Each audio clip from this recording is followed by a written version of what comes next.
Canada থেকে আমদানিকৃত বিভিন্ন পণ্যের ওপর 50% শুল্ক আরোপ করেছেন মার্কিন প্রেসিডেন্ট। যুক্তরাষ্ট্রের গাড়ি, দুগ্ধজাত পণ্য ও অ্যালকোহল কানাডায় রপ্তানির ক্ষেত্রে অসম আচরণ হয় উল্লেখ করে প্রতিশোধ হিসেবে এ পদক্ষেপ নিয়েছেন ডোনাল্ড ট্রাম্প।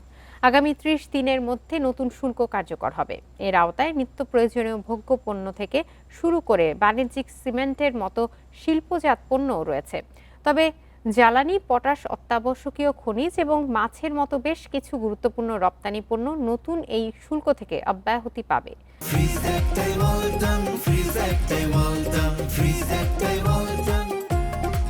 প্রতিক্রিয়ায় কানাডার প্রধানমন্ত্রী মার্ক কার্নি জানান, আগামী সপ্তাহগুলোতে ওয়াশিংটনের সঙ্গে বাণিজ্য আলোচনা জোরদারে প্রস্তুত অটোয়া। কানাডা, যুক্তরাষ্ট্র, মেক্সিকো চুক্তির লঙ্ঘন করে নতুন শুল্ক আরোপের সিদ্ধান্ত নেওয়া হয়েছে বলেও অভিযোগ করেন তিনি।